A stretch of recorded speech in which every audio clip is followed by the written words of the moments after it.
Welcome to the Geek podcast, where MMOs, they're not really back, but we're into one again. So we're talking about it this week. I'm Void. I'm here with my co-host Beej.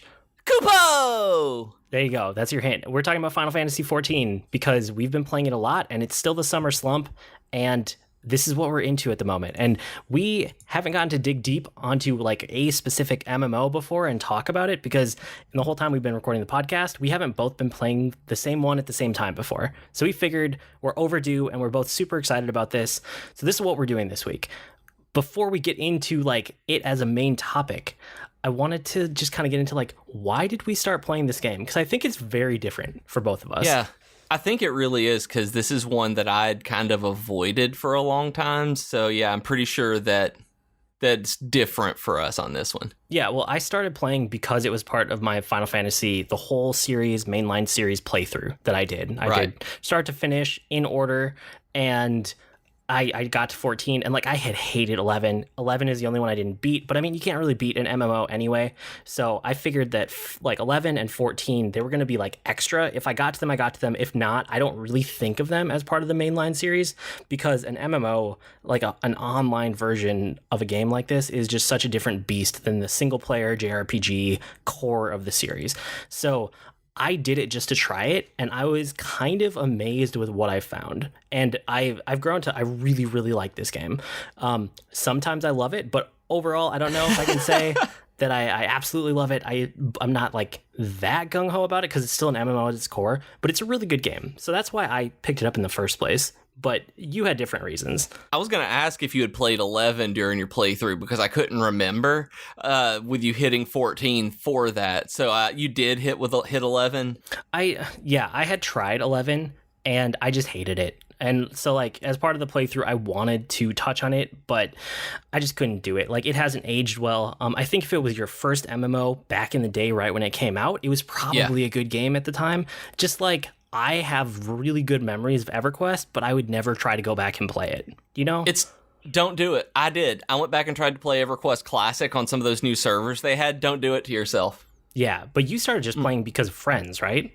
I did. All the people I was working with and a couple of my students, we were just talking about games, and Austin, the guy I wrote my steampunk novel with, he came into the office one day. He was my assistant director, and he was talking about getting into Final Fantasy XIV because he had been hearing all about A Realm Reborn and reading up on it, and he's this huge Final Fantasy guy.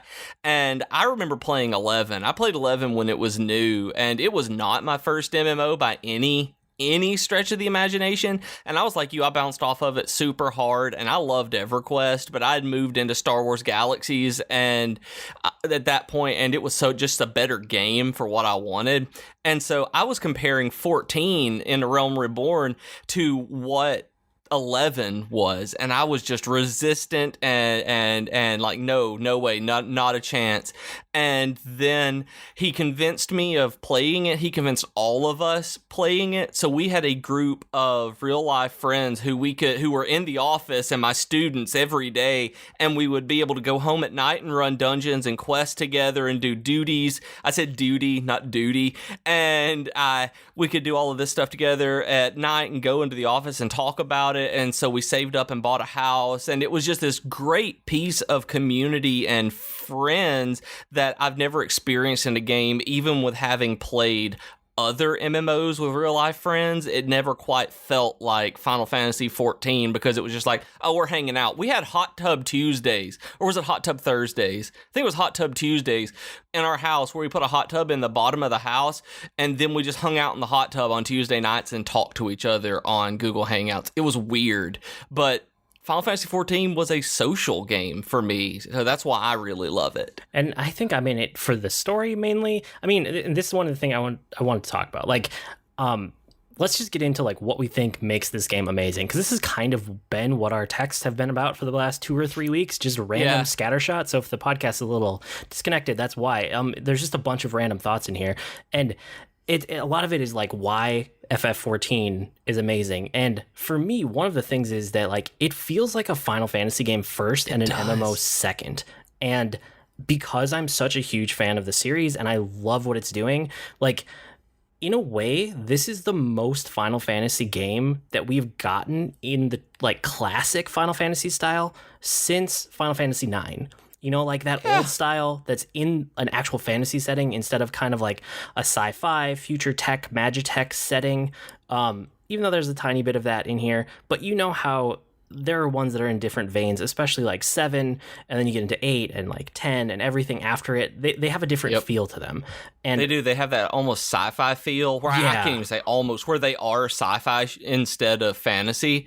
And you have 12, which is interesting that we both feel that it goes back to 9, because you have 12, and I think it's because it's an Ivalice that it just doesn't feel like a typical Final Fantasy in terms of the setting and just that almost I want to say arcade fantasy kind of feeling to it, where this is Golden Axe, where Ivalice feels a lot more high fantasy. Yeah, and I mean, like this game feels like a love letter to FF9 and earlier in a really good way. Like it's pulling from the early games and, you know, the Warrior of Light, Chosen One, like Crystal, like all of that kind of mythos is in this game, but they've incorporated little parts from all over Final Fantasy. There's Easter eggs everywhere, but at its core, like it is a Final Fantasy story, and that is why I keep going back to it. And that happens immediately. You log in, and there is an unskippable cutscene that you have to watch to set up the world and story. That it is like a Final Fantasy game in that respect, that you can't just quit and play it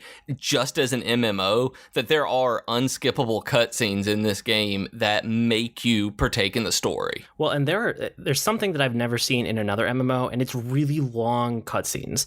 And those are typically skippable if you want to, but the thing is, like, the story is such a core part of this game that there are parts where you like, you know, go to the next person or the next area, and the game warns you. It says, hey, you're about to see a really long cutscene. Make sure you set enough time aside. Otherwise, come back to this later. Like sometimes they're like a half an hour long because it's just so much story, and it's produced at such like a high level of polish that when you get to those, there's real things happening in the story that you want to see the results of. And I wasn't that way. I know we're going to talk about this a little bit later, but I didn't care about the patch content in A Realm Reborn in the main release, that once it got beyond the initial release of the story, I just lost complete and total interest in it. I didn't care and just skipped a lot of them. So when I got into Heavensward, things that happened that I'd skipped over that I couldn't even figure out from context clues that I had to go look up on one of the wikis, because they were putting stuff together and they were talking about going and doing this in this town. And I'm like, I don't think I've been back there since like level 37. What's going on? And it turns out there was this huge cutscene. I'm like, oh, I missed that completely. I don't even know where these characters are now. Well, and it does a really good job of tying you back into old places and old people. Like there's somebody that you encounter in Stormblood, and this isn't a spoiler. We're not going to do spoilery stuff for either expansion in this episode. But there's a character you talk to in Stormblood, and he's like, hey, do you remember me from this town? And if you go look it up, it's like a level 15 quest that you probably haven't touched in multiple years, but they do that kind of thing, and they do that kind of thing a lot. They bring back characters, they bring back locations, they bring back like subplots that were always there and you kind of forgot about, but they set it up such a long time ago and in such an organic way that, like, because time has passed in the story, it makes sense that it comes up again organically in really interesting ways. And I think I mentioned this in one of our geekeries lately, where a lot of MMOs, it always feels like there's an A plot and that is it, especially World of Warcraft. I always feel like that. Final Fantasy, it feels like there's an A plot and a B plot and a C plot and a D plot, and there's probably a couple others that you aren't really paying attention to.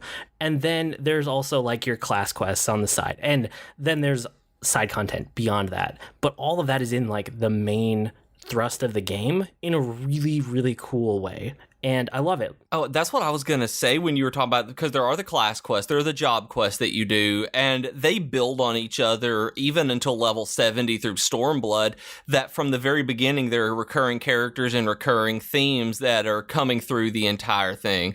Then they have the different content set up in like plot A, B, C, and D, like you were talking about, where there are certain overarching terms that they use. Like some of them, there's the main scenario, and that every patch there's going to be part of the main scenario, and there's going to be some dungeons or a raid or something attached to that. And then there's these quest lines like Chronicles of a New Era that are going to be these side quests and dungeons and like casual style raids that have a story that go with them.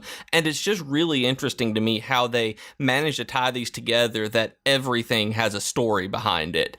And like I said, I didn't care about those in the first one, but now I'm bought in on all of these by the time I got through Heavensward and Stormblood, that I really, really like what they've done now that they're not just setting everything up as this kind of origin story. Yeah, and it's probably worth reiterating the structure a little bit here if you've never played this game, just so when we're talking about it, you kind of understand where we're coming from. So 2.0 is A Realm Reborn, and I'll talk about 1.0 here later in the episode, but 2.0 is the core of this game. It's A Realm Reborn, and then there's patch content that's like 2.1, 2.2, in that vein, all the way up to 2.55, and that is the story of the fallout after the main game of A Realm Reborn and the lead into Heavensward. It's like this smooth transition of story between the two of them. If you've played World of Warcraft, it's the kind of post-patch or pre-patch content for an expansion where they do the events that lead up, where you might get a zone or a class, or there's just some sort of special random public spawning quest of some kind. That's what it does, is lead up and directly transition into that, for if you're not used to this kind of game. Except it's main story quests, and it's ongoing all the way after they launch an expansion. Like, it never really stops adding main story quest, whereas in other MMOs they might patch in some endgame stuff to tide you over and like a tiny bit of story to justify another raid. And while Final Fantasy XIV has a little bit of that, it also will give you another main quest, and the main quest leads the story like into the aftermath of whatever the main thing was, and then into the next big thing. So, and it is required to complete. It is required. You cannot progress in the game unless you complete this, which is both frustrating and very gratifying, but we'll talk about that later. Yeah, so 3.0 is then Heavensward, and then all the 3 point whatever patches are between Heavensward and Stormblood, and then Stormblood is 4.0. And right now, as of recording today, we are at 4. I think it's 0.1 something. We're just beyond the launch of Stormblood. They're just patching in a little bit of endgame content that didn't quite make it with the ship of the game. And that's about where the game is at. So that's the structure while we're talking about it. But like you said, they're unskippable, and like the main story quest, you have to go through them. And in some ways it can be frustrating, but in other ways it makes the game what it is, don't you think? Yeah. Oh, it absolutely does. I mean, it's one of those things where if I were into the story like my friends were with A Realm Reborn as it ended, I would have played through Heavensward. That I know that without a doubt. But I had kind of this double whammy of not caring at all about any of that patch content, and I was playing a white mage at the time, and it got to the point where it was just not fun to play through some of these combat missions that you would have, and to just grind alone as a healer out in the world killing things. And sometimes there were fights that I couldn't win, and I was really frustrated at it, and so I didn't want to level up a DPS class, because at that point I was like, I'm a healer, that's what I do, and I just quit. I just stopped playing, and now I've leveled up a DPS class and moved past that, where going through all of the content now, coming back with a class that can handle it and is fun to do that kind of content with, I see exactly why they've made it this required part of the game. And like you said, you didn't care really about A Realm Reborn like as much, but then once you got to Heavensward, you were hooked, right? I was hooked. It was so good. It was It really was an iteration on the quality of the game, because when they were doing the localization and getting Realm Reborn out, they were tying everything together. They had to actually make the story fit something for them to move past the original launch when they relaunched the game, and just all of that. It just never clicked with me. On top of having this ultra ridiculously high fantasy language, and I hate it. It's like if someone who was the worst writer in the world tried to be George R.R. Martin. It was like that, and I just could not stand it, and they toned that back in Heavensward, and it let me get into it, where, yeah, there were some characters using these and thous, and it just kind of made me giggle because it wasn't everybody. And see, I still think you're overstating it. I think it's been blown out of proportion in your mind because I didn't notice that. I mean, there are a couple like high fantasy ways of speaking in A Realm Reborn, but I don't think it's nearly as prevalent as you think it is. There are a couple main characters that are like that, and maybe that's why it sticks out in your mind, but it's not as bad as you're making it out to be. And maybe it is. I mean, I'm fully aware of my prejudice on that, where it might have just kind of got under my skin while I was playing it, and I just latched onto it and have blown it out of proportion. And when I got into Heavens, was like, oh, it's not that bad. Well, and one thing that you mentioned to me was that, like, A Realm Reborn, so 2.0 all the way until 3.0, is kind of like, well, I would say 2.0 until the end of that main story before you get into the transitional content between the two, right, is kind of an origin story, and it's your origin story. It's the origin of, the Warrior of Light, which is what you end up becoming. And like, I sometimes have issues with those, but for some reason it just didn't bug me at all. And maybe for me it's because I didn't pick up this game until I hit that point in my Final Fantasy playthrough, and the timing ended up working out that I picked up the game, I liked it enough that I was like, yes, I will beat the main story content. And the patch before Heavensward landed the same week that I hit endgame of level 50. So I had about 2 weeks, I want to say, of endgame, and then I was into Heavensward. So it was just the perfect amount of time to do like everything once at max level, and then I was into 3.0 right away. There was no break in the story for me. It was just like perfectly paced all the way through, and I had a group of people at Endgame willing to do Endgame because they were hyped that Heavensward was about to come out. So I literally had like the best timing I possibly could have had from 2.0 all the way through 3.0. And for me, we started playing, I think, between 2.1 and 2.2. So we were able to get into the patch content, and then we played all the way until Heavensward, really, where I think I quit playing. It was after the final patch had been released. I just never beat it. Like I said, when I went back to Heavensward, I had an hour of gameplay to get into Heavensward. That whenever I went back, I was like, oh, okay, that took me an hour. So we played every patch as it came through, and part of my frustration was the requirement of the main story quest, because what I really wanted to do was run these new dungeons with my friends, and I couldn't until I spent 2 or 3 hours playing through this main story quest I didn't care about, running back and forth and talking to people. I'm just like, I don't care about all of these houses, I just want to go to Hullbreaker Isle or whatever it was.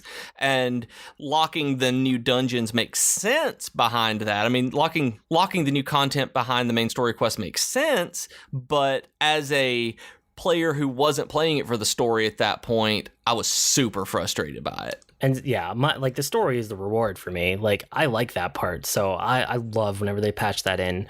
And I guess one of the other things is, like, you don't feel like the full-fledged Warrior of Light until you hit basically right around the end of A Realm Reborn. It's like a slow startup, and it's definitely kind of an origin story feel, especially until you get probably into your, like, the level somewhere mid-30s, maybe low 40s. You really start to feel it. And then, but one of the cool things, I should say, is that after you get to about level 50, and then that means all of the expansion content, all the patches, everything after that, everybody always acknowledges that you are the Warrior of Light. You never feel like you've gotten reset in power level just because an expansion has come out. Right. And it always feels like that in other MMOs. Like, it does. It's amazing how much they avoid that and how much it just works. Everybody acknowledges that you are basically one of the most powerful people in this entire world. And that's just the way it is. You have powers nobody else has. You have communication with a crystal nobody else has. You have an echo, which some people have some versions of. And it's kind of like a special power you learn about throughout the game. But you are unique, and the game acknowledges that, and it never takes that away from you. It doesn't, and that's a big issue with, I know, that World of Warcraft has, is that there's always something bigger that you have to do, but it never in the story really makes you feel special. And even as they're doing this, they'll say, oh, we need you, adventurer, we need you, hero. That I think that's why I like Legion so much, is that they finally acknowledged your character's place within that narrative, that you're either the high priest, or you're the archdruid, or there's the archmage, or something like that, where you finally feel that within the story. Then that's kind of what made me keep playing it, and it may be what made me like Heavensward so much too when I got in that, where people are like, oh, you're the hero of light, and you're planting seeds? Yeah, it's like every time you end up doing a minor quest after you get past the initial, level 50 cap, everyone's like, they acknowledge that it's kind of weird if you have to do these like small tasks to earn people's respect. And the general attitude is like, yeah, sometimes we have to do that. But also, like, you're the only one who can do these big things. Sometimes you have to do the little things too. Yeah.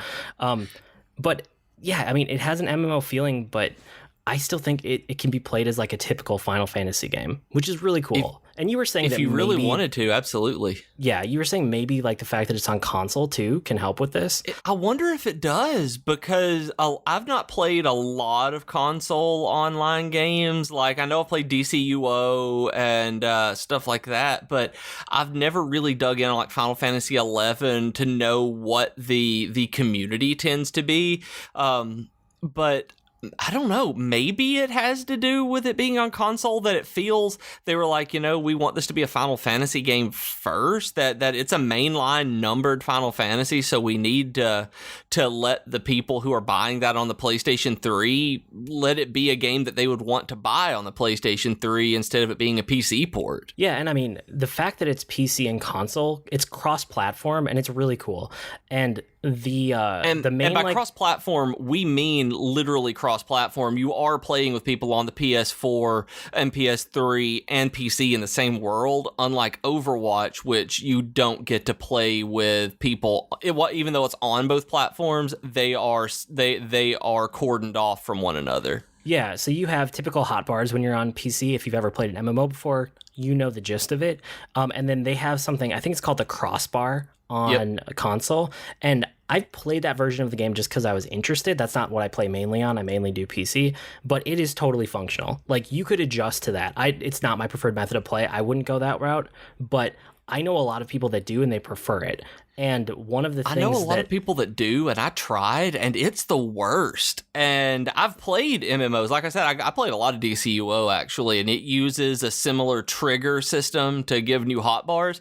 And I just couldn't get into playing Final Fantasy XIV like that. I've watched all of my friends play it and seen them. It just seems like it's such a complicated game for such a simplified input method. And I played it enough to know that it's totally possible. And I've I mean, something that stuck in my mind was one of the interviews that the main producer director gave, and he said that he always wants every encounter to be playable completely with a controller on PlayStation, so that if that is your preferred method, you're never going to be left out. And I thought that was really cool, even though, like, I'm with you, I don't like that controlling method as much.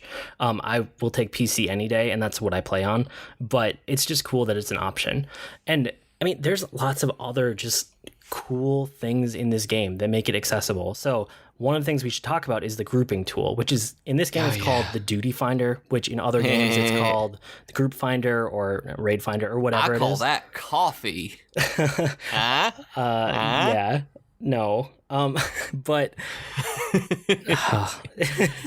it was a poop joke. I know, I got it. Thanks. I know. I just wanted to say that. So the Duty Finder is really good, though. I mean, it's the core functionality of it should just be blatantly stolen and put into other games. Like, there are incentives there for end game players to do roulettes every day, which means that you don't know which encounter you're going to go into, but it will put you into one where more people are needed. So there's a leveling roulette, and it means that it's going to put you into any of the leveling dungeons. any of them at all. You have no choice in it. But if you do it and you play it all the way through the end, you get this huge chunk of experience. And then depending on what other incentives they have in place, sometimes you get other stuff too, like end game currency, you know, that you use to buy gear, or just giant chunks of gold. So everybody I know who plays the game at end game does like a leveling roulette and at least one other roulette every day. And that means that when you're like leveling up, you always have people that are coming in and playing. Even though you have to wait, even though it's like you have to go through these for the story, you are never locked out of it. There are always people willing to run it with you. And I love that there are so many different kinds of roulettes, so that even though it is random, it is like doing a random heroic on World of Warcraft or something along those lines. I'm not really familiar with other MMOs and their group finders, but when you do it, you get to pick, like you said, the leveling roulette, where if I'm just not feeling doing a long dungeon, I can still queue up for a trial, and I'll get one of the random trials that is a no trash mob, one boss fight, in and out kind of encounter.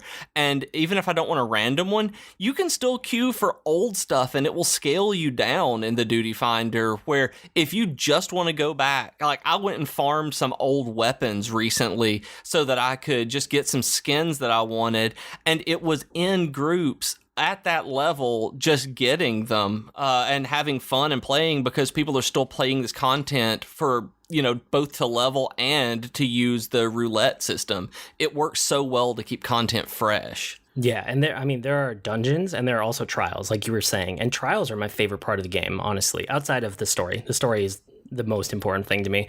But trials are encounters that are turned up in difficulty. There are more mechanics, they're more complicated, but like you said, there's no trash mobs, there's no dungeon, there's no lead up to it, there's none of that junk you have to wade through in other games to get to like raid level fights. It is purely just that fight, and you throw yourself at it, and if you get knocked out, and it's an older fight, then you get part of the echo power I mentioned earlier, is that you get like a 10% increase in like max HP and damage and like a bunch of things. And if you keep wiping, that will go up over time. So you never get stuck on old content. And the other side of that is that they don't let the echo happen on new content. So everything right now at level 70, because Stormblood just came out, the echo isn't there. Like, you have to beat it legitimately. You can't just die and get leveled up. So they have all of these tools that they're constantly like pulling different levers to make people go back to old content, make old content accessible, make it fun to run and incentivize it to run. And like, they're just so good at using incentives to get people to do it. And I love that. That is something that really, really makes me like this game, because today, right, I finished up some work. I was telling you about finishing up my article that I was writing. I went and took a nap because my brain was hurting. And then when I came back, one of my buddies wanted to do some dungeons. So I logged back in and I did a dungeon with him. And when we queued up for the roulette, I got a dungeon that I had played one time before I quit the game. I remembered nothing about it. It was a level 50 hard mode that they had put in, and I remembered nothing. And it was like running new content again for old stuff that I never would have done if it were any other kind of MMO where I would have been doing the same 3 dungeons over and over. Yeah, it's so cool. And like, I have to say too, especially with trials and with some of these like really hard fights, the music in this game is amazing. Oh man. It is true Final Fantasy music. It is like the core Final Fantasy composer that all of the tracks you probably have stuck in your head forever are because of this guy. He is the main composer for this game and all of the expansions, and it shows. Like, I love this music in a way that, like, I honestly, I barely remember any of the music from Final Fantasy 12, or there's a couple tracks from 13, and then like 15, I don't know, I guess, maybe not, but 14 sticks in my mind. Like, honestly, I've been thinking about buying the soundtracks for this game, which I never do because they're that good. It's really, really good that I don't keep music on in MMOs, because usually I have something going on, like voice chat in the background when I'm actually playing with people, and I keep the music on. It's good music, that it is absolutely Final Fantasy music, and the trials have the best music, that they go through different phases of the fight, and what is fantastic is that he has scored them so that as you hit different phases of the fight, the music will either kick up or down down, that it really is a cinematic experience, because like, oh, you know that stuff is about to go down because the metal just started playing instead of this nice soft ambiance. Well, and one of the things, like you mentioned, cinematic, like a lot of the times the first time you go into a trial or a dungeon, there's a cinematic up front. And then sometimes there's one right before the last boss, if it's a dungeon, or if it's a trial, there's no last boss. It's just the fight. And then a lot of the times there's one after. And typically people, after you've seen it one time, like you can set it up so that it skips it every time in the future, which is, and anyone who's played it has for a while usually has it set up that way. Yes. But one of the things is that people are really nice in this game. And I think a huge part of this is because they have so many incentives set up that you have to play with low-level players a lot of the time when you're doing roulettes. So you get used to helping new people through fights and being understanding when like stuff is tough. You know, you talk someone through it instead of just like rage quitting, like happens in so many other MMOs. Yes. That doesn't really exist in this game. I've never had a bad attitude in a group. That's like, I mean, sometimes people aren't 100% positive, but compared to every other MMO, like there's no comparison, right? No, there isn't. That in any other game, I tend not to tell people that I'm new in a dungeon.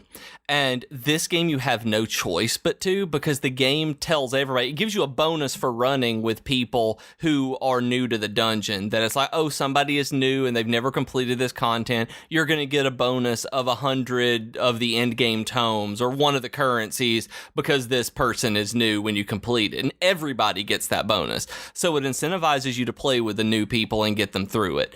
And also, like, say the other day, in other games, you get yelled at, you get booted if you don't know something. They're like, go watch a video on YouTube, noob. And I was in an extreme fight. I finally found a party finder dungeon, which is, you know, just putting together your own group and party finder as opposed to the duty finder.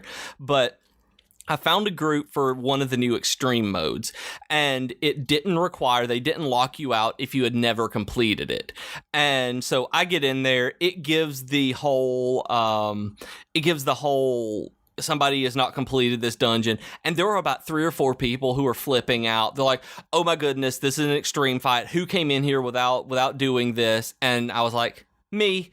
I was like, I've watched videos on it. I know what to expect. I'm pretty sure I can do this. And they're like, oh, okay, that's fine then.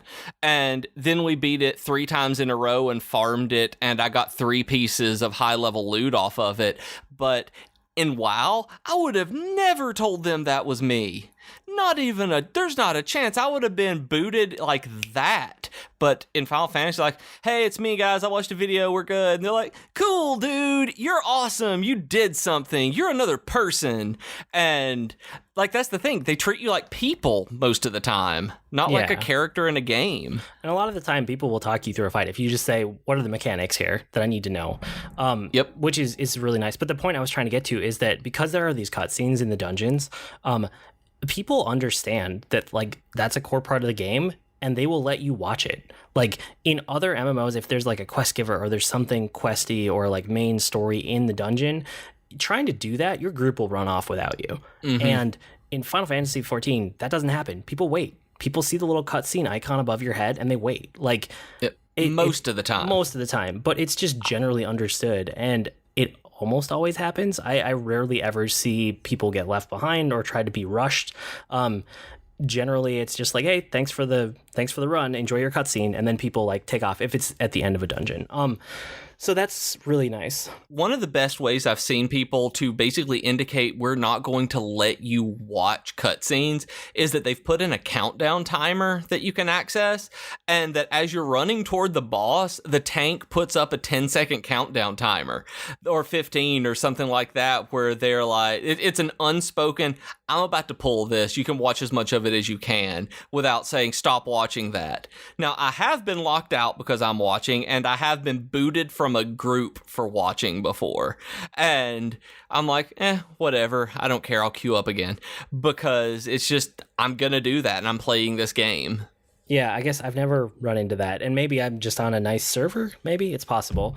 You never know, but in general, people are very understanding, which is cool. Yeah. And then also, like, along these boss fight lines, The boss fights in the game are more complicated than any other MMO that I've played. And they're also more fun because of it. And the thing is, this game trains you through the main story quest because you have to run those dungeons. You also have to run solo duties without anybody else. And because of that and because of the leveling, they force you to learn these mechanics. So there are small groups. It's a light party, and that's with 4 people. There are big groups, which is called a full party. That's 8 people. And then there are raid level, which is 24 people. So it's like multiple 8-person parties. And I think that's called an alliance when you get up to that point where you have to slash alliance to talk to everybody. Yep, that sounds right. So most of it is done in light parties, and then usually trials are done in a full party, so 8 people. And then there are only a few like raids in the game that are 24 people, and those are more the exception than the rule. And it also feels like they're moving more away from that because the 8-person content is really good and it feels really fun, whereas you start to get lost in the shuffle in the 24-person. But because you have to learn these mechanics by playing the main story, which everybody has to do because you're story locked, it means that the boss fights are challenging, but in the best kind of way. Like, by the time you get to trials and extreme trials and raids, they take actual skill. And I know this is a subjective feeling that I have, but in other MMOs, I feel like the challenge is in organizing the people. So the challenge is mostly on the raid leader or the guild or whatever entity it is that's organizing the raid and pulling the people together. It's not actually in the mechanics most of the time, unless you're doing the very top tier high-end content. In Final Fantasy, it's always like the challenge is not in the coordination. The challenge is in every individual player understanding and executing. And it's like, I've never felt like I can just sleepwalk my way through a trial or a raid ever in this game. The only one that I've ever been able to sleepwalk through was called the Crystal Tower. It was the Labyrinth of the Ancients version of it, where there were 24 people. It was one of the 24-person ones, and even as a healer, I had to pay 0 attention. None. I could just kind of mosey around, and there were enough healers as it was that if you died, somebody would res you. And everybody has a battle res. I mean, the raises, you can just do it in the middle of combat. They just take 10 seconds each unless you have a swift cast that where it makes it instant. And it was easy and kind of face rolly content, but now, I can't. DPS, healing, anything I'm doing, it's like, I cannot stand in this. I mean, I've thought about, though I do stand in it and I'm that guy. I thought about changing my name from Lesser Wormsbane to Lesser Stands in the Fire and just see what happens, because I'm the guy who stands in the fire all the time. But that Crystal Dungeon is actually, that one was optional. Like, it's not part of the main. Yeah, and no, it wasn't. It was completely to the side. All of that was completely optional. And it was 24-person, which they've moved away from because I think they understand that 8 people is a better feel to it. And you were, even with that said, you were telling me that like moving from WoW directly into Final Fantasy 14, there's a huge difference, right? And it's hard to even put my finger on why, because there are still mechanics that you have to move out of. There are still things going on where the raid has to perform different tasks, but they feel so much more polished and together in Final Fantasy. It feels like they're so much more integrated, where like one of the new dungeons, and just doing the raid finder, don't get me wrong, I haven't been doing any of the World of Warcraft dungeons outside of that, normal modes. I did one, and they just feel like they're all at its base, kind of that tank and spank, stand there, don't stand in the fire fight. And everything is very static. It's, there's, in one of the new fights, there were pillars that came down out of the ceiling, and you had to not stand in the way of a fireball that this guy threw at you. And you had to stand behind these pillars so that it absorbed the fireball instead of you. And that's fine. That was a good dungeon. I had fun playing that in WoW. It was the first boss in Tomb of Sargeras. And after I'd done it. But in Final Fantasy, even after I've done these fights, I still can't sleepwalk through them. Like you said, I still have to be on my toes, or I'm standing in something and wiping the group. Yeah, I mean, there's some basic stuff like don't stand in the giant marker, which honestly, all the telegraphs are really good and obvious in this game too. They are. Oh my goodness, they are. That can't be overstated. That's like a huge props to the dev. Like it's never, once you understand what the symbols mean, it's very obvious. And you have to learn the symbols by playing through the main story quest. But I mean, besides that, don't stand in the fire, which is typical of like every MMO. There are other things where it's like, this means that there's going to be an attack and you need to be clustered together. Otherwise this person will die because it will distribute it over everybody who's in that area. There's other ones that mean, hey, if you are together for this thing that's about to happen, you're going to overlap damage, so you need to spread apart. Yep. And there are things that are like chains that connect two people, and they either have to run together to undo it, or they have to run apart until it breaks. There are like so many different mechanics that I can't hold all the fight mechanics in my head. And at this point, I jump into like the trial roulette and I basically just read a fight on the fly, and the game has taught me enough that I can do that. Even endgame rating. Like I was doing Omega endgame rating the last week or two here. And when I went into each of those the first time, I went in completely blind and it was totally fine. Because it was so awesome going in blind on those too. That this is the first time in MMOs that I have felt that I could go in and not be punished for letting it be a surprise and figure out this fight on my own. Or, you know, figuring it out on my own means following the people who had done it already, but it was all new to me. I didn't have to go watch strategy video after strategy video, except for the extreme fights, which was a harder version of something I'd already done and seen. Which are, again, optional. So it's like outside of that optional, very top tier endgame stuff, like it teaches you enough to just get through the fights and just have fun learning the fights, which I think a lot of other MMOs miss out on. So that's really cool. I guess a couple other things, like there's no looting corpses in this game. No, oh my God, thank goodness. That is one of my favorite things, coming immediately, like logging out of WoW one day and logging into Final Fantasy that same day. I'd forgotten that you don't have to loot your corpses, and that was such a quality of life difference that when I saw the loot just pop up in the middle of my screen, like, you've gotten this, and I'm like, great, I'm never leaving this game for anything else ever again. That it was just not having to stop, turn around, and grab a corpse was it shouldn't be revolutionary to just hand you what was on the body. Yeah, and I mean there's a bunch of other just like quality of life stuff. So there's fast travel, teleportation. Every time you like you go and you find these giant pieces of crystal that are called aetheryte, and once you tune yourself to that, you can always fast travel to it. Like it costs a tiny bit of gold, but it's so insignificant that you would never notice it, and you can just instantly go anywhere that you've been before in the world. And that makes a huge difference in terms of getting around the world. And it doesn't really make the world feel any smaller either. No, it doesn't. Because they're spread out so much that you get into, it's basically you traveling to a zone, and then you still either have to run or fly wherever you're going. And then you also said that like for questing, you can sell quest rewards, which I guess isn't a thing in other MMOs so much. Not generally, no, because they're usually bound to your character. And at least this time in Stormblood, I made about 3 million gold overall selling, or 3 million gil selling my off-spec non-upgrade quest rewards on the market board, which let me buy lots of glamours, which are transmogrification things, appearance items for my character that I look all pretty, and dyes for my clothes and furniture for my my room in our house.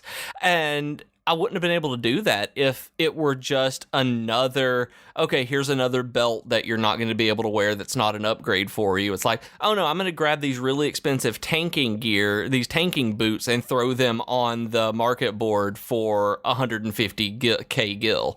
And again, quality of life stuff, just having non-soul-bound quest rewards. Yeah, it's a lot of little stuff like that. And I know I already mentioned this, but like I can't overemphasize, because it's such an important part of the game to me, is that it is the most Final Fantasy feeling game since Final Fantasy IX, in my opinion. More so than like most of the entries in the series after 9. And it pays tribute to all the old Final Fantasy games.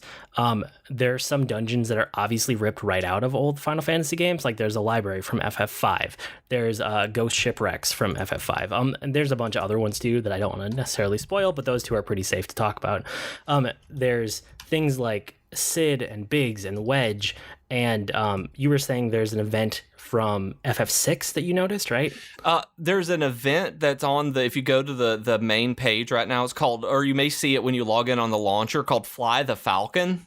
And I can't remember what all you have to even do to do the Fly the Falcon thing and get the new mount. I need to read about it again. But I was playing Final Fantasy VI on my iPhone last night, and I realized that the Falcon is the airship you get in the World of Ruin in Final Fantasy VI. And it looks like it in 14 here, where you're flying around in basically a one-person version of the big airship that you get in 6.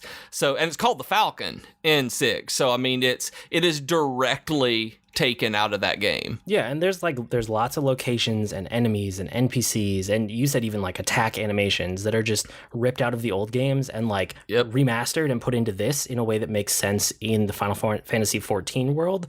But it's perfect because this is what Final Fantasy does. It takes core themes and it reinvents them over time in different ways and looking at them from different angles. And 14 just consistently delivers that. And like Stormblood, it has a lot of nods to FF5, even though the main story isn't about that at all. But it has things like Omega in it and a bunch of the collector's edition rewards, I think you were saying, right? Yeah, I mean, the collector's edition rewards are the Slydra mount, which when you play 5, I haven't been through it in a long time, but I know that just the beginning of it with Ferris, the way that her ship moves is by having Slydra pull it when there are not sails.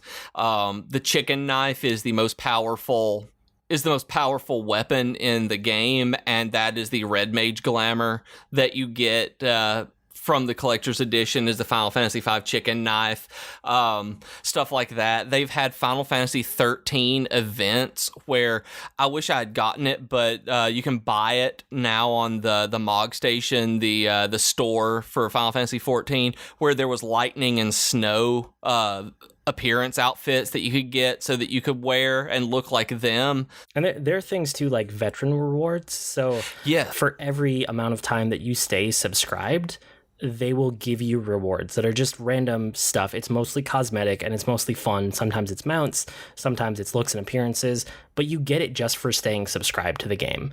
And a lot of games will have something like that. But and these are on throwbacks to Final Fantasy. Yes. Which makes it different. And it does, because I want to stay subscribed long enough to get my Cloud Strife outfit. That is called the Advent outfit, I believe, but it's Cloud from Advent Children. And I mean, I got Baron's helm the other day from resubscribing from Final Fantasy IV, and then there's the Helm of Light from the Warrior of Light from the old Final Fantasy, from the originals and stuff like that, where you get an 8-bit minion that moves around of the White Mage, Black Mage, or Fighter from Final Fantasy 1, just stuff like that you can have as a non-combat pet. Yeah, so all of that, I love the throwbacks in this game. Something else worth mentioning is that they've put in this thing between the last time I played and now called Palace of the Dead, which is a new instance. It's called a Deep Dungeon. It's randomly generated. You get a little bit, it's like a completely different set of progress than the main game, but you save that progress over time and it keeps like increasing. So you can group with any 4 people. You don't have to wait if you're a DPS for a tank or a healer. It's balanced so that any group of 4 people will work, and it's a super fast, super easy way to level up that they've added to the game. So it is now the best way to level up from 1 to 60 outside of the main story quest. So it's really good for like alt jobs. And we didn't even talk about alt jobs, but you don't have to make alt characters in this game because your one character can switch jobs. All you have to do is give them a new weapon and they have switch jobs. That's like literally all it takes. So you can have every single job on one character, and you can save out the loadouts for every different one, and you can switch to that character at that unique level with literally the click of a button. So my main is a bard. That's always what I have at like the end game, but I've been working on my white mage. So my white mage is in like the late 50s right now, and it's so easy to switch between them. And you can have every single class if you want on one character. And I know people who do that. I think Belgast is like that, where he does everything. And I know my friend Barry does it, where he has a at least level 50 of everything.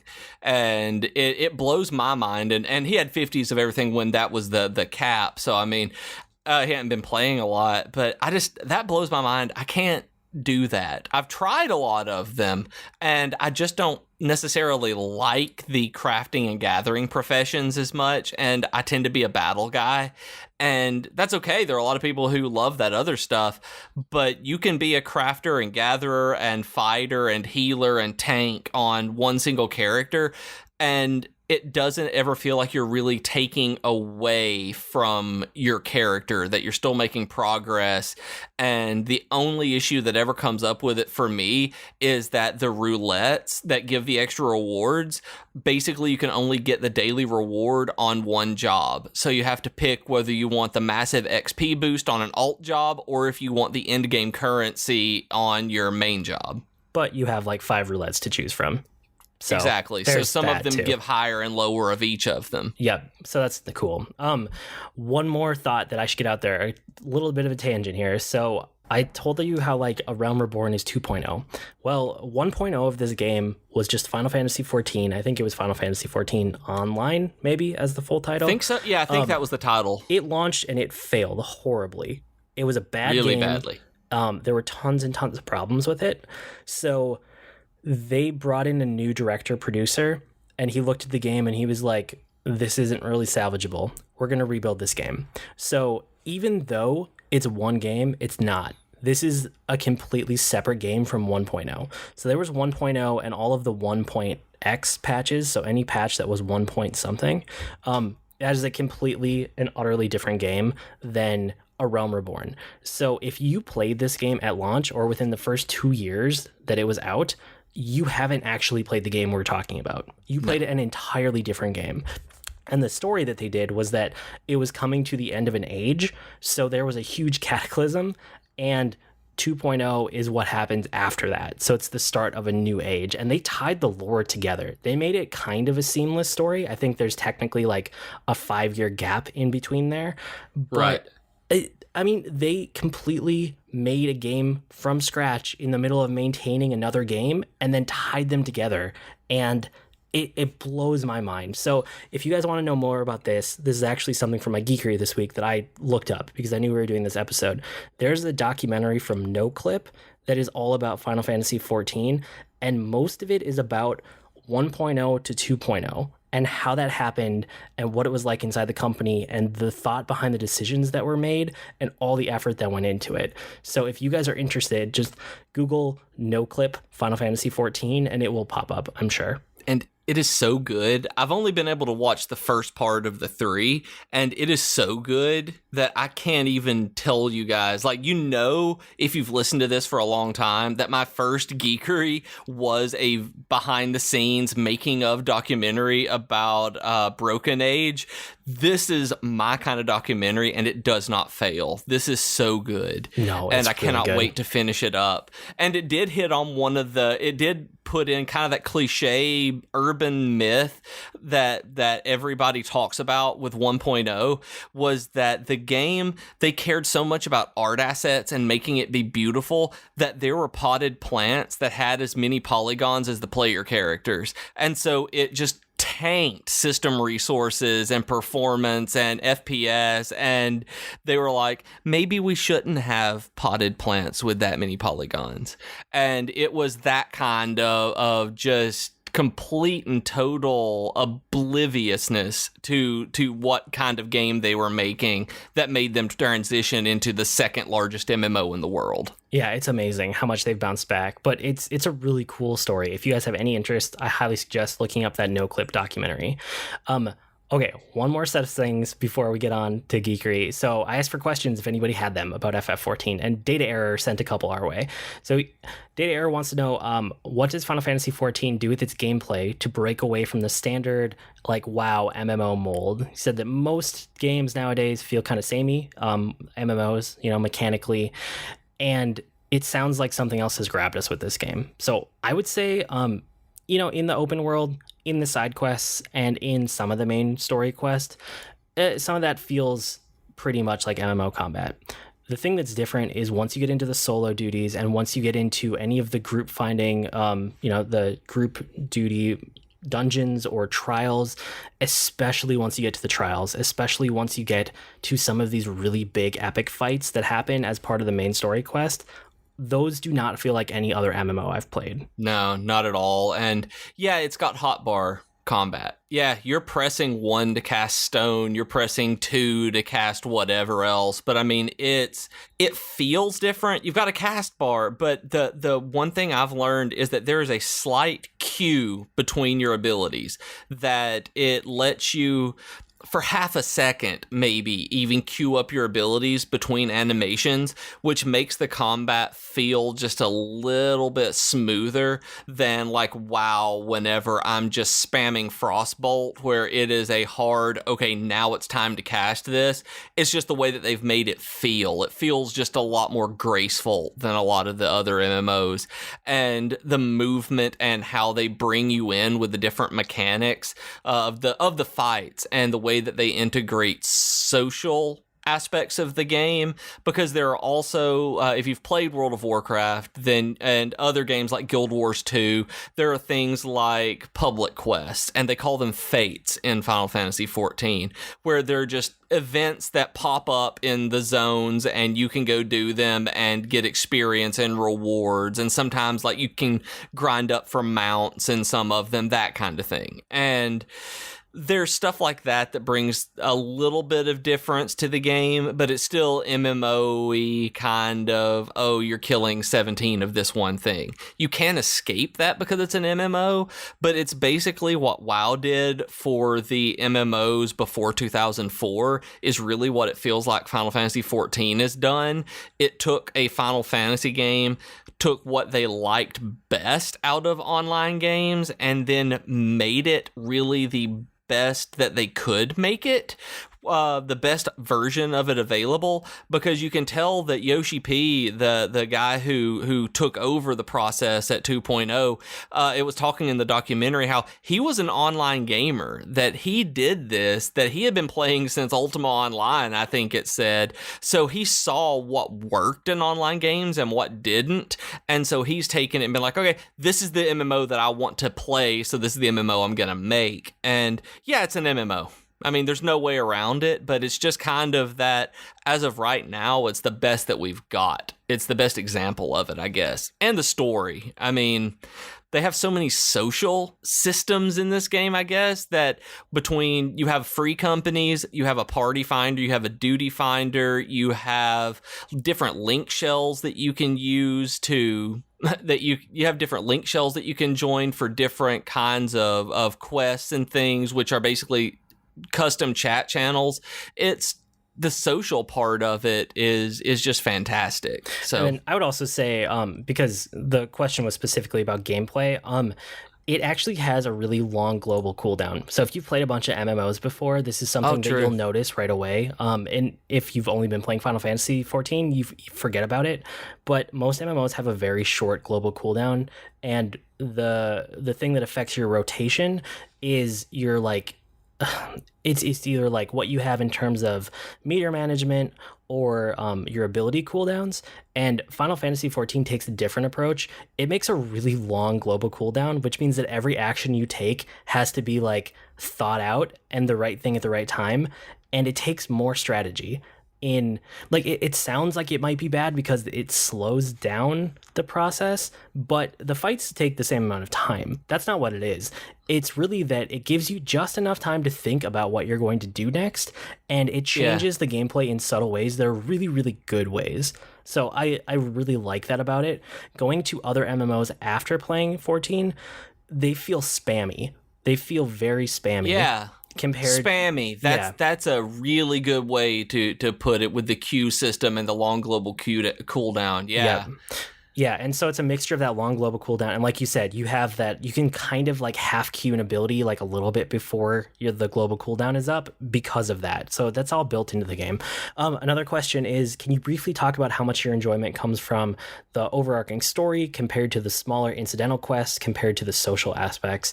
So my answer is going to be way different than yours, because I expect that yours is heavily into the social, right? Yes, absolutely. I mean, mine's the social by far, just people. I mean, even like we talked about, the people in the overall community I like, as well as having people I know playing the game. That is the big part of the game to me because it has such wonderful social components to the game. Oh, I don't like the incidental quests that much. I mean, you don't have to do them to level up, and there are so many other ways to level up that going back with other jobs, I don't do a lot of the side incidental quests, but I've started to really like the main story. So, I mean, a lot of my enjoyment has come from seeing what happened in the game at this point. Yeah, I would say that I basically skip every single incidental quest in this game. Like, I just completely ignore them, and it's fine. So like 0% of my enjoyment comes from those. The social aspects, I don't know, maybe like 5%. I mean, the group of people I play with, the free company I'm in, is amazing, but I talked about this the other week. It's because I like those people outside of this game. It's not because of this game. They're just an added bonus when I'm playing. I talk to them on Slack. I talk to them on Twitter. I jump into TeamSpeak with them sometimes, stuff like that. So whatever, like, I have fun when I talk to those people, but that's not really game dependent. I would say a huge portion of what I like about it is the story. So maybe like 75% of my enjoyment, which gives me 20% left. That I'm going to say that's towards like trials and raid bosses and the end of dungeon fights. So basically every challenging fight in this game gives me a ton of enjoyment. I love the mechanics of the hard fights, the ones that actually make you work for it. I just get a ton of fun out of those. Once you're in a group that can do that, those mechanics that are super hard and super complex are wonderfully fun to play. If you're in there with a bunch of people who don't care and won't listen, then it gets super frustrating. And like there's one fight I'm pretty sure I've wiped happens. Like, it doesn't. Not in this game compared to other MMOs. And like the other thing absolutely. Is because you have to play through these. You have to play through these dungeons to get through the main story. You know that after people hit a certain level, they have to have a certain level of competence in the mechanics, no matter what. Otherwise, there's no physical way they could have gotten to where they are. So that makes a big difference in the game too. Like, the end game rating is much more complicated, but people are also much more educated about the mechanics than in any other game. It was like watching indie game, if you've ever seen it, when they're talking about Super Meat Boy, as there's not really messaging on how to play the game. It's just the game will kind of teach you how to do new mechanics one at a time until you've mastered it. That really is kind of the way this game is. It doesn't tell you that you're learning something new. You just see it, die to it, and it's like, oh, okay, I got that, and you figured it out from there. Yeah. So another question along those lines: what would you recommend as a play strategy to an incoming player? Focus on the core campaign, take it easy with side content, stuff like that. I know what I would recommend, but I'm curious what you would recommend. Honestly, I would say the story is. I'm sure you would say the main story quest, and that's what I did when I started the game. I was all about it. Just explore. The end game stuff is there, but it is not the main part of the game. Play whatever and switch jobs back and forth if you like. Just do stuff. This is a game where it feels like you can really go out, explore the world, and for being a theme park style MMO, it has an inordinate amount of freedom to it. So I would say grab a class, play it up to about level 15 or so when you unlock the first dungeon, and then go back and try a couple other classes. Find the class that you really like, okay? So take some time to do that at the early game, because leveling is super fast early game. And if you play up to like that level 15-ish, you also unlock Palace of the Dead. So do that. Unlock that first dungeon, unlock Palace of the Dead, find the class that you really want to play with. And then what you should do at that point, stick with that class and do the main story quest all the way through until you get level blocked, and then do Palace of the Dead, because you will level up super fast and then go back to the main story. And I would honestly jump between Palace of the Dead and main story all the way up to just level 60. And then you might want to start exploring some other options, but that will get you there very quickly and you'll have a good experience with it too. And you can also look at Palace of the Dead as a way to experiment with classes to see if you would like them, because it has a level system that is completely separate from the main game. So you can level up to 60 in it in basically one playthrough. It's got different floors. If you go through the main floors of 1 to 50 that may take maybe 2 hours to go through the entire thing, you'll have a level 60 whatever character, so that you will see basically what that class may play like. And I did that with a couple and learned I would rather play my white mage than an astrologian. And it'll let you know whether or not you like the tanky classes or what kind of DPS classes you like. I learned I like Bard and Archer a lot better than I like Black Mage. And just stuff like that, Palace of the Dead let me see slightly higher than level 15 through a dungeon did. Yeah. Palace of the Dead is really good for sampling the top end of the class before you actually get there, which is cool too. Okay. And there's supposed to be another one for Stormblood coming out too. So while we say Palace of the Dead, it's kind of generic for the deep dungeon. Who knows what they're going to do with the next one when it comes out in a patch in a couple of months or whatever. Yeah, we'll see. And then you'll probably have even more leveling options. Okay. Last question. Thanks for the questions, guys. How many hours have we played? So I looked this up on Steam because I don't really sit AFK. So mine is pretty accurate. I'm at about 455-ish. I didn't actually hit my /played before I came on here, but I sit AFK a ton. Like, I keep this up, especially lately. Since I've been playing this for the last few weeks, I've basically kept it up while I'm working. I have my laptop on a computer beside me. I have my main computer with 2 monitors up here, and one of them has Final Fantasy XIV on it all the time. So I'll just sit AFK or in a DPS queue that takes half an hour to an hour to queue and am working while that happens. So I played bunches of Final Fantasy. So I'm at least where you are, if not more, I'm sure. Yeah, I would guess that you probably have more playtime than me, but that's okay. Yeah, probably just because of the people I was playing with when we started, that it was this huge group. That was our social outlet. So that was what we were doing together instead of hanging out at one of our houses. Yeah. We're hanging out in the hot tub in our free company house. Hot Tub Tuesday. Woo! Nice. Let's do our Geeky Off the Week. This week we have Audible, like we have most weeks. You have a book, right? We're going to go quick here. We're going to do quick and free because we're already long. Okay, so the Geeky Offer of the Week is going to be, it came out this week. It's called The X-Files Cold Cases. It's by Joe Harris and Chris Carter, the creator of The X-Files. And it is an audio-only audiobook that has David Duchovny and Gillian Anderson and voicing their characters of Mulder and Scully. And it is ridiculous, apparently. I bought it for my wife, and she has been listening to it all afternoon long. And right as we started recording today, Void, she opened the door right before we recorded to tell me something else ridiculous that happened in it, that she's been listening for 40 minutes and it's already hit on pretty much every X-Files trope. I don't believe that it's canon within the mythology, but it has so many of the actors voicing their characters in it that it takes about 4 hours to listen to, I believe. And she is as big of an X-Files fan as you and I are of Star Wars. So just to give you a little bit of perspective on this, that she's listening to it and said, it may not be very good, but it sure is fun.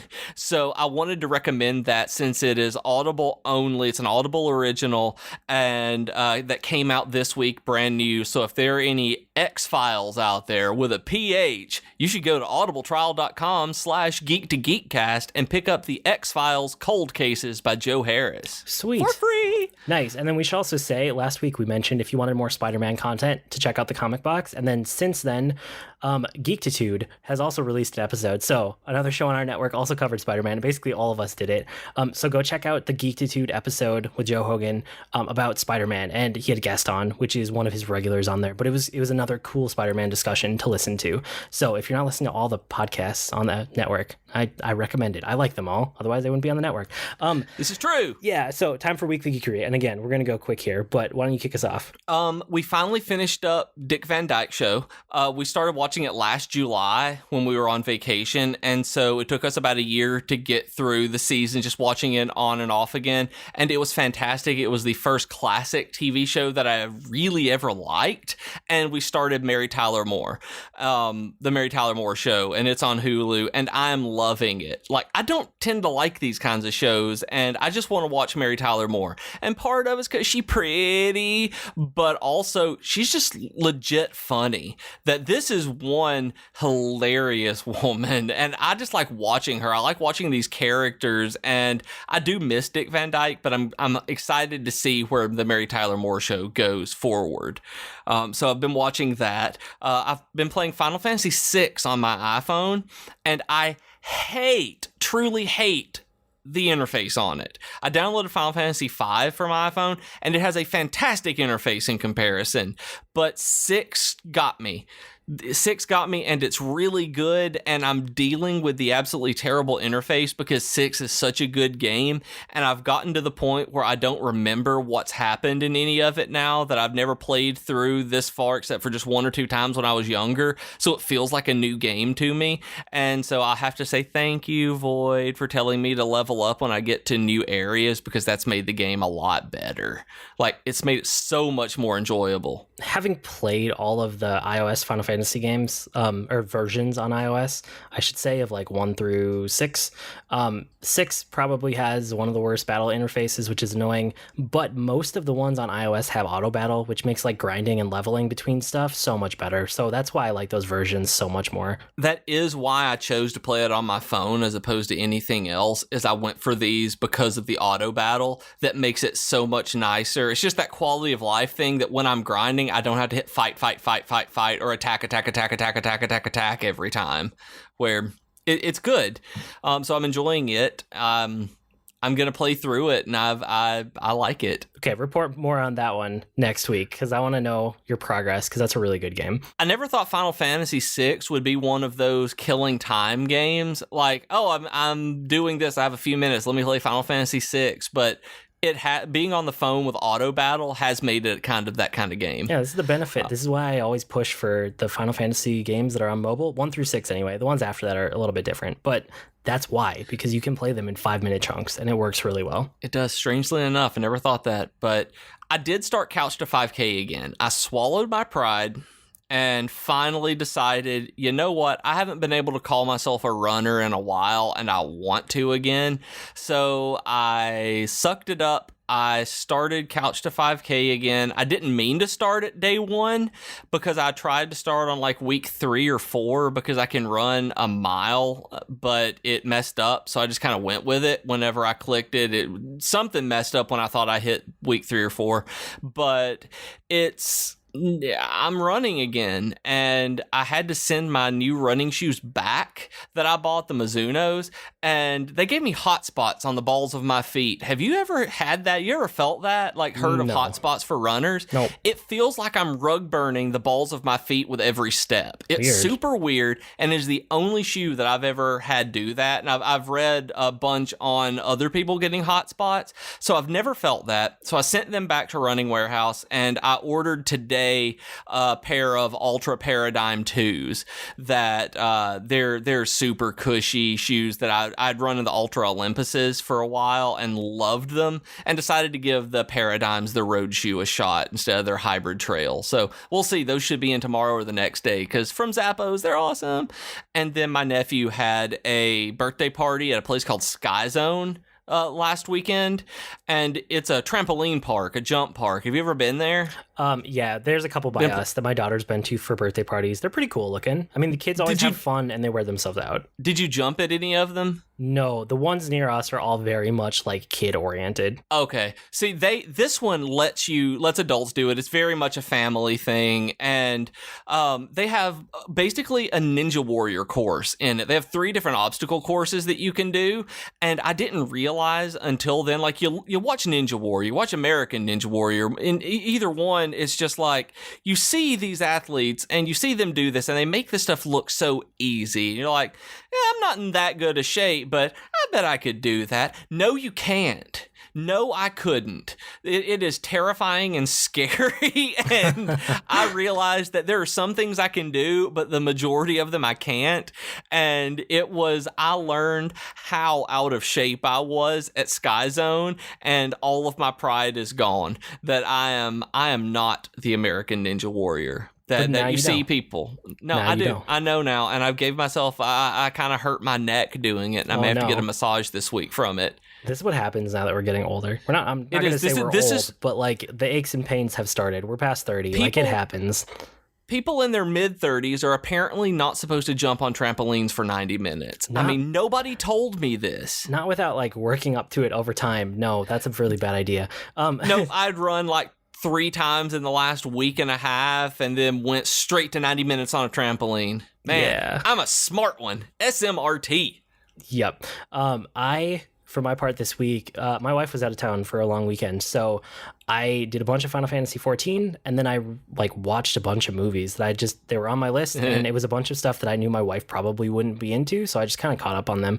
So I finished all the Omega raids in Final Fantasy 14, and we'll talk about those next week. We're kind of doing non-spoilery FF14 this week, and next week we're going to do an episode all about the expansions and the story of the expansions, all the new content, and basically what we've been doing and what we've been playing over the last like 2 or 3 weeks here. So we're going to get into all the current stuff. There's a whole nother episode waiting.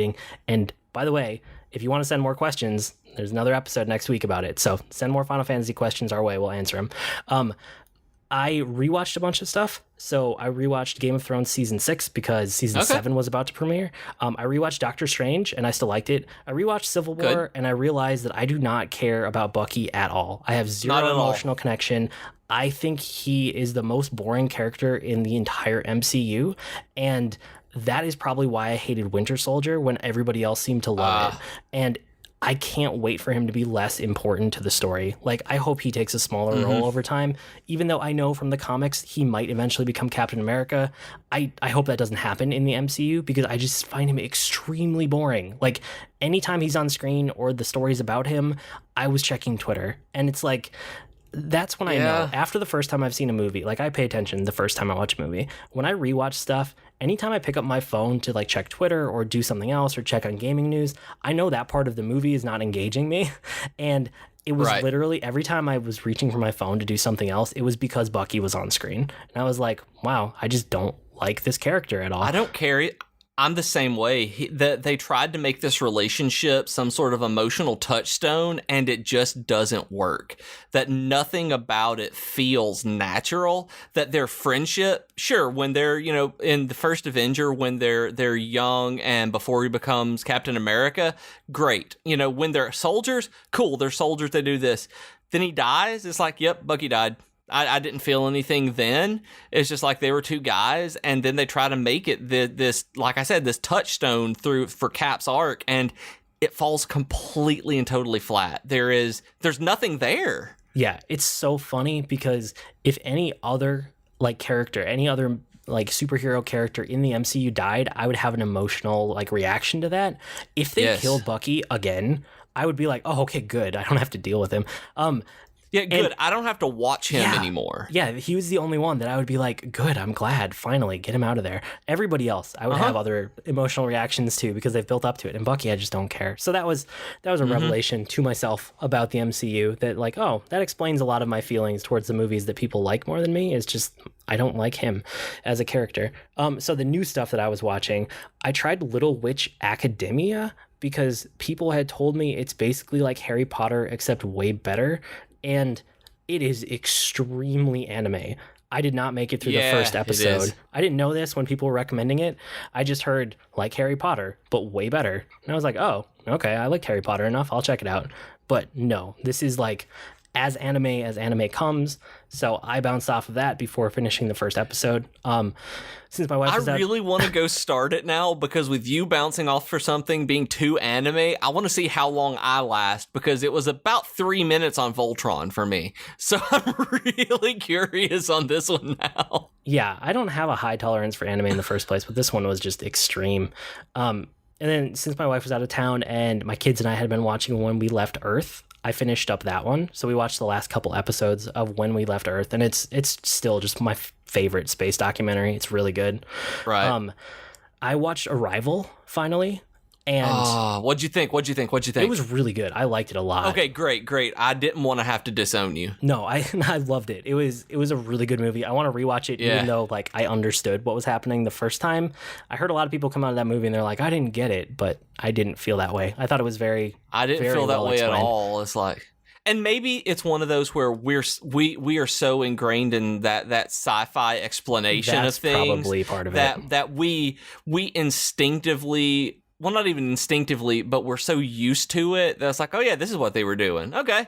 And if people aren't used to those kind of tropes that they're like, wait, what? But yeah, I need to watch it again because I thought it was brilliant. I thought it was too. I thought it was really, really good. It's probably going to be one of my favorite movies of the year when we get to the end of the year. Yeah, I don't doubt that. even though I usually don't rank movies super high in my end of the year list, just because movies are, I don't know, and they're okay. But Arrival's going to be up there because I liked it a lot. I tried to watch Ghost in the Shell because it was supposed to have the live action, the live right? action one. It was supposed to have really good visuals, even though all the whitewashing controversy. And you know what? I watched like 20 minutes of it. It's not. Okay, I have no connection to the first Ghost in the Shell, so keep that in mind. That's where I'm coming from with it. But even without knowing that, this movie felt like it was trying way too hard. Like, and I don't even know a better way to describe it. It's not that it was like overly anime or that things didn't fit or like the CG was bad. It was just, I got the impression that they were just trying so hard, and it made me not want to watch it, so I didn't. Okay. I'd be really interesting to see what you think, because I'm having trouble articulating why I didn't like it, and I didn't watch that much of it. But that's what I wrote down here. That was my gut feeling walking away from it, is that Ghost in the Shell live action was just trying too hard, and it shouldn't. Like, it didn't fit. I want to say that the quote is trying too hard while also being boring. That is what I wrote down. That it's not just it's trying too hard, it's also boring. Yep, that's exactly how I felt. I've seen the first one, and I was a teenager the last time I saw it, and I really liked it. I haven't seen this one because it didn't strike. The whitewashing controversy aside, I just haven't cared. That's about how I felt seeing too. it. Yeah, and I would like to, and I need to sit down just to see that part that you did to see what I feel about it. So let me know if you ever get around to that. And then, if it ever gets on Netflix, I don't want to pay for it. So. Yeah, understandable. I watched, like I mentioned before, the No Clip documentary of Final Fantasy XIV, which I highly recommend. It's called The Death and Rebirth of Final Fantasy XIV. But again, you could just Google No Clip FF14. It'll pop up. And then so good. Game of Thrones season 7 premiered just like 2 nights ago, as of we're recording this. And I'm super pumped. There's only 12 episodes left in the entire series now. So we're getting And there there. is a half season next time, right? That's what it is? Or it's not just this season, is it? No, there's 2. So we're in season 7. There's going to be a season 8, but there's only, I want to say it's like 7 episodes this season and 6 next season. Okay. And they're not half episodes. It's just like longer episodes, basically, and they have more story to tell. So they were saying that the last episode of this season is going to be almost like movie feature length, like the low end of feature length movies. So, but in terms of episodes, we're down to 12 episodes. 12 episodes are now left in Game of Thrones, and then it's done forever. So I'm getting really excited, even though this first one was kind of a setup episode. Right, of course. The very first cold open scene was amazing. I'm not going to spoil it in case you haven't watched it yet. I have not yet. Okay, but it's not like it's not like season 6, though. Yeah, so the cold open was amazing, and then the rest of this episode was set up, which they always have to do that at the beginning of the season. It's kind of what I was expecting. The rest of it didn't blow me away, but it was fine because it's going to lead into all the good episodes this season. And I'm super excited about this one because I didn't watch season 6 until way after everybody else because I didn't care. The first episode was just meh after the season before, and I just, like I said, I didn't care. This one, I'm going in with a plan because I loved watching 6 as a long story instead of waiting week by week, that I'm going to wait until at least most of this season is done and then start watching it where I will at least get a big chunk of it all at once because I loved that about season 6. So I'm going to do everything I can not to be spoiled because I somehow managed all the stuff from season 6. I'm going to do my best not to be spoiled on at least the early part of 7 and then dive in before it's over. Well, I hope that you finish 7 when everyone else finishes, and then we can talk about it on air, because that would be a fun episode. That would be really cool, because Game of Thrones is really fun. And then the other thing... our last Game of Thrones episode was really terrible. Well, we did do that like at the start of a season, and I feel like if we tried to do an episode right now after watching the first episode of this season, it would be about the same. That's probably true. I would rather talk about the whole season after it's done, because that's a really good spot to kind of reassess and talk about what has just happened. So put that on your radar. If you want to get caught up right as everybody else is finishing, I would gladly do an episode on season 7. That's a good point. Yeah. And then the other thing I had on here was that the new Doctor Who the Doctor has been announced, and it's a female, and I don't remember her name because I never remember actors and actresses' names. I can't remember her name either. But it's like about time. I mean, there's been a lot of guys really in that role. And I only put it on here because I don't think we've ever really talked about Doctor Who on air. And I talked about it last week and how I'm tired of it. I know, you did talk about that. So I'm not going to dwell on it too much, but No, you're fine. I wanted to just give a little bit of history from like where I'm coming at from Doctor Who. It basically, my brother got into it when it got rebooted, and once it was in the middle of David Tennant's run, and I always forget the numbers of the Doctors. I'm sorry guys, I'm not a good Doctor Who fan. I'm very casual. I can't remember at all. So in the middle, I just call them by the actors instead of the numbers. Yeah, and I forget those half the time. So it was in the middle of David Tennant's run when it was good. He gave me a couple really good episodes, and the kind of person I am, that means that I have to go back and watch from the beginning. So I went back and I watched through the Doctor before him, which I can't remember the guy's name. Before Tennant? Yeah, before Tennant. The one Eccleston. That was Chris Eccleston. Okay, so the one that had started the new 2005 and beyond run. I watched him. I wasn't really a fan. I watched David Tennant and it got better. And there were some parts of Tennant's run that I liked. And then there were some parts that were way too campy for me. And then it switched over to Matt Smith. And that was kind of what I finally latched onto, was the storyline with Matt Smith and Amy Pond. And I think it was because there was a through line throughout a few of his seasons that tied together in a really satisfying way. And I'm not a big fan of the random, bombastic, crazy episodes that happen. They always feel like filler, and I just don't care. And that was part of Doctor Who before this, but the showrunner Stephen Moffat made that a point in the Matt Smith seasons to have a serial story that tied it all together. And that makes a huge difference for me. It does. Yeah. And there are some great David Tennant episodes, and there are some great Eccleston, and there are some great Matt Smith ones. I mean, I really loved them. And I haven't seen any of the Capaldi. I haven't seen a single episode of the most recent ones. Well, that's what I was going to say, was I was hooked on Matt Smith because they actually had like a serialized story, and that is what got me. And then I stuck through it until they switched to the new Doctor, and I gave him a chance. Peter, what's his name? I forget. I'm Capaldi. So bad with actor names and actresses. Peter Capaldi. I watched like 2 or 3 of his episodes and I just did not like him at all. And I also didn't like the companion they had at the time. Oh, Clara is the worst. She is so boring. She is second only to Donna in being terrible. So she's so boring. And then they tried to make her more interesting by like saying there's different versions of her throughout space and time, which just is adding more of a boring character into your story. So I don't know what you're doing. But between not liking the companion and not liking the Doctor, I stopped watching. So I haven't watched since probably the 3rd episode, maybe the 4th episode of Peter, what's his name's first season. Capaldi. It's never going to stick in my mind. So I'm excited that there's a new Doctor just because it gives me another chance to try to get back into it. And maybe this version will be one that I like. I heard Stephen Moffat's not involved anymore. So it's He is not. There is a new showrunner. So that's a really good thing to like get involved. Like it's going to be a fresh take, and I think it needs it. And the fact that it's a female, like that feels overdue at this point, Yep. And I totally agree. And apparently I can't, like you said, I can't remember the lady's name either, but she's worked with the showrunner, I believe, in the past. So there's a relationship there. It's not coming in fresh with a completely new creative team who has no idea how they work with each other. So there's already a foundation to be built on between the people who are putting it on. And with a lot of the controversy about her being a woman, it's not to really touch on any of it and get political at all, but like I said last week, that's kind of this over the top, taking it so seriously fandom that I distance myself from with Doctor Who, that I'm going to give her a shot. Because a new showrunner is on there, and I got really tired of Stephen Moffat stuff, which is why I stopped with Peter Capaldi. I was just bored. So with a new showrunner, I'm going to give it a shot. And with it being a lady, it's like, cool, maybe they're going to do something really new with this show, as opposed to it just being a lady or just being a new showrunner, that maybe it'll be a good show. I'll give it a shot. I may like it as much as I used to. I may not, but yeah, it'll be cool to see what they do with it, just because it's a new showrunner and it's a new Doctor, and like that alone has got me back in. And then the fact that it's a woman is interesting because we haven't gotten that before. So yeah, it's about time.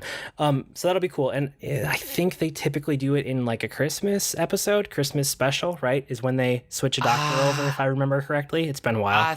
think so. I think that's when they did it last time. It was a special. I don't remember. It has been so long since I paid attention. I'm sure there will be a special about this one because I haven't watched in so long I don't remember. Yeah, so we will, I mean, it sounds like both of us are going to check it out. So we'll talk more about it whenever that actually comes out, which who knows? I don't know. I don't pay enough attention to Doctor Who. But I thought it was worth talking about just because I had liked enough of one of the runs that means that, like, okay, anytime they're going to kind of do a soft reboot, I'm going to check it out again. Right. That's understandable. And I liked all of the ones before Capaldi enough to watch. Then I got tired of it because they didn't do anything new. Hopefully they'll do something new this time. Cool. You guys can send questions our way. We're going to talk one more week of Final Fantasy XIV. We're going to get into Heaven's Word. We're going to get into Stormblood. We're going to get into the current content and spoilers and raids and all that stuff that we've actually been playing the last couple of weeks. So you can write to us with comments, suggestions, or feedback. The email address, as always, is geek2geekcast@gmail.com, or reach us on Twitter @geek2geekcast. We have longer discussion threads on the subreddit at reddit.com/r/geek2geekcast. And remember, we are part of a podcast network, and like we said earlier, there is all sorts of Spider-Man goodness. If you liked our last episode, to go listen to either the Comic Box or Geektitude, and you can check them out at geek2geekcast.com. I blog at agreenmushroom.com, and you can find me at grnmushroom. That's green mushroom without the E's on Twitter. And I'm on Twitter as @Professor Beej. That's Beej with 2 E's, and you can find me online at bjkeaton.com. We've been Void and Beej with your Geek to Geek podcast. That'll do it for this week. See you next week, geeks. Kupo! Kupo!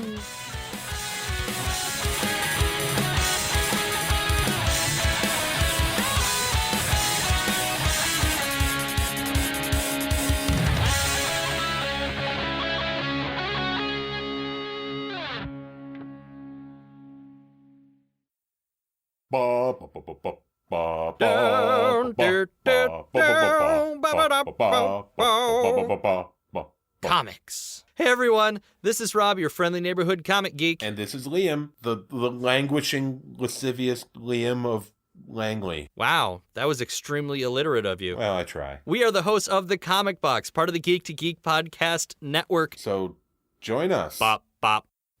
Oh, yeah.